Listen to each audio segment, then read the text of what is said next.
Okay, I'm back. Ron here, the home loan dude with Amerifund Home Loans, here to share our more experience on our 3 steps for buying a home and the process outside of the financing into the nitty gritty of purchasing a home and everything. So we're on part 2 of this exciting time, and we're going to be talking today about the home inspection period. Now, see, you did went to go see the home. You fell in love with the home. Floor plan works. You're excited about the area. It's definitely the home that you want to be able to purchase and live in and enjoy all your friends and family as they come visit you and have that great place to be at. And so you decided to make the offer. You made the offer with considering all the things you visually could see. Make sure that like, okay, I'm gonna have to take care of this. I'm gonna take care of the cabinets. I'm gonna have to take care of the flooring, whatever that might be.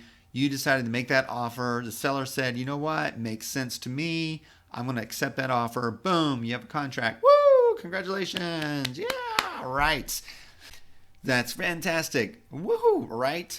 So now you're moving into the process of the inspection period, which pretty much starts execution day of the contract, the day after. Execution day, day 1.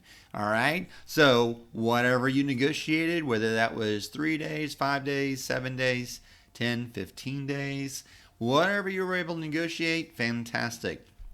Now the time is to look into the bones of the home. Make sure there's not going to be any of those surprises of like the movie with I think it was Tom Hanks with Money Pit, right? You don't want nothing like that. You want the bones to be solid, no major surprises. So you go and you find yourself a great licensed home inspector, somebody who has experience in homes, whether that is with electrical, AC, home building, been a contractor before. They got experience in the home building, home construction, something electrical. I don't care. It needs to be something involved with home. Not that they were a shoe salesman a few years ago. I'm sorry on your home inspectors out there and don't mean to beat you up, but this is a serious, serious purchase. It's the most valuable asset most people will make in their lifetime.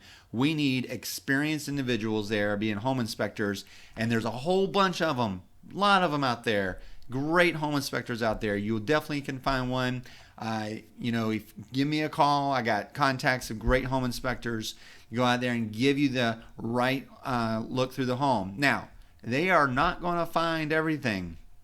That is not possible. They are not going to find anything. They are not going to be able to guarantee that everything will be working after you move in. There's just no guarantee for that. There's warranties for that, and we'll talk about that a little bit later. But they're there to be able to discover any now things or possible things in the future that might go bad on you. And they will get up in the attic. Ugh, hot. Spiders. Hopefully no spiders. They'll get up in the attic, let you know if there's been any signs of leaks in the past, any cracked trusses. We've seen that.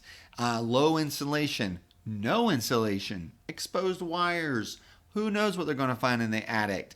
Any rodent droppings. So is there current activity? Is there past activity? We don't know. But we'll be able to find that out. They're going to check, make sure you got the correct water pressure within lines. The AC is blowing out the right amount of temperature. Opening up the air handler to take all these things, right? Checking drawers, any loose drawers, cracks in the stucco, possible water damage somewhere. They're going to look for that. Testing with moisture meters, infrared scanners. They got the tools. They're going to dig into that house and they're going to give you a full report. The house with a lot of issues are going to have a chapters to read with your full inspection report. But they're going to give it to you with descriptions, with what is out there in the education of home ownership. They're going to show you, like I said, the pictures, descriptions, what you should do. Maybe you need to hire an electrician and take care of something. Maybe you don't need to hire anybody because the home is amazing. That you never know until they get out there to look at. The other part of the home inspection is on you as the home buyer. That is the time to be able to take a look at the home. If whatever you're going to think that's going to be a concern to you is the time to be able to really dig in. Now, this is kind of piggybacking on making that initial offer, but now you get to really inspect the home. You are allowed to be at the home during the home inspection. Now, I do caution you that don't bother the home inspector. Let him do his job, because every time you talk to him, it takes the, and I apologize, him or her, doesn't matter. Great, but everybody. So it's going to take them off their process, and they might miss something. So leave them alone. But you can be there. We usually say get there last 45 minutes, last hour of the home inspection. That gives you plenty of time. Home inspections take about 2.5 to 3 hours.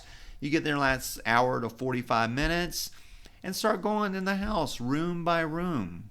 Looking behind the furniture without damaging anything. Looking up underneath the rug if that's going to concern you. If you're concerned about what the floor is going to look like underneath the rug, find a way to pull that rug up and look underneath that rug without damaging anything, because you are responsible for any damage that happens in that home during the home inspection time. But you can do that. We can pull up rugs and look underneath there. We can look behind a couch with a flashlight to see how any damage on the wall. Look behind headboards, see any damage on those walls. If that's going to be bothering you, are you just going to paint anyways? Then does it really matter? Not really. If there's any staining on driveways or in the tubs, those things like that, you need to know about it, right? And if that's going to bother you, this is the inspection time. So you really want to dig into the home without damaging. You want to make sure get your eyeballs on everything. Invite a friend with you or family member to get another set of eyeballs and make a list. And then you can determine, after you get your home inspection report and you have your list of all the things that you see, some of them might kind of overlap each other. That's okay. You take a look at all that, and then you make a determination. Do you want to move forward with this home with all these things? Might be just 2 things. Might be 1 thing. Might be 100 things. I don't know. But whatever that are, depending on the offer price that you made, is the home still worth the price of the home that you offered versus the items that were found during the inspection period? So you'll have a decision to make. Do you want to move forward with these conditions on the home to take care of them yourself? You feel like you got a fair price, you want to move forward? Or you feel like you don't have a fair price anymore and you don't want to move forward, it's too much work?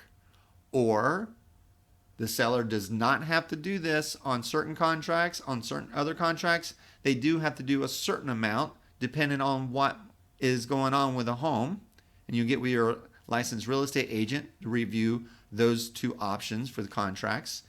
But at that moment in time, it's really going to be, do you want to be concerned? Do you want to move forward with these items that you have found? Because once you move past the inspection period, nothing else that you see on the home can be addressed.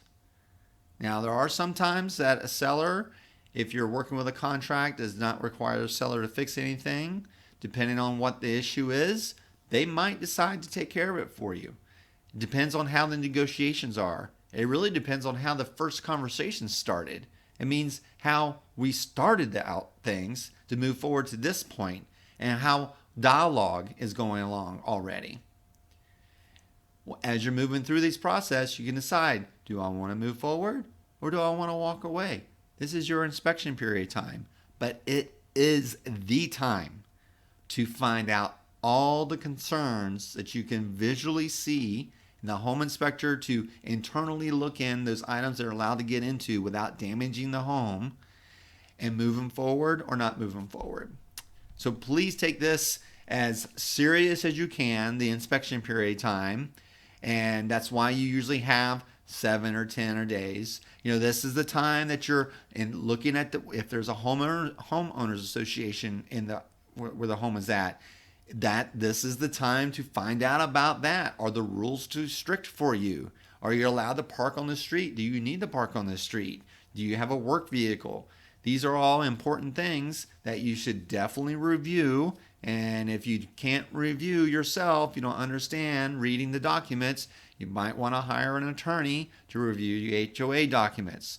Most of them are pretty easy to read, but if you're really concerned about how the exterior part of the home is operating, then that's something you might want to really involve yourself in that. This is the time to find out what the average electric bill is, what the average water bill is. If the city will even tell you or the county will tell you that, that's fine. But you need to know what the cost. Be shopping insurance companies, making sure that you can get insurance, talking to your loan officer and letting us know what the cost of your insurance is so we can make sure the debt to income ratio is all working. We can kind of do that up front, but we just want to dot every I, cross every T. The inspection period time this is the time to do all these little things. But your licensed real estate agent should have a list of things that you want to be able to do during your home inspection period. It's not just about the home presence itself, everything that's connected to it, right? You want to take advantage of that period in time. And I'm going back to this again, that make sure that you are reviewing the entire home, because once you get to the end of the inspection period, the only responsibility that the seller has is to maintain the home in its current condition minus normal wear and tear. They don't have to do anything else to the property. They only have to abide by what the contract says and get all the way to the closing. So this is a critical period. It's something you want to talk about because, again, as I said before, it's an exciting time, very, very thrilling, and it is one of your biggest asset purchases that you'll probably ever make. Maybe just a couple more times in a year. You might, in your lifetime, you might purchase another home. And so you want to take your time with this period for sure. All right. So I hope this information was very helpful. And please like, subscribe, and follow. If you'd like the more information about the home buying process, you can click the link below or the links all around to schedule your 30-minute strategy call. I'll be happy to have more conversation about this and all the other things that are involved with home purchasing. Again, Ron Roberts, Ron the Home Loan Dude with AmeriFund Home Loans, and I'm out. Take care.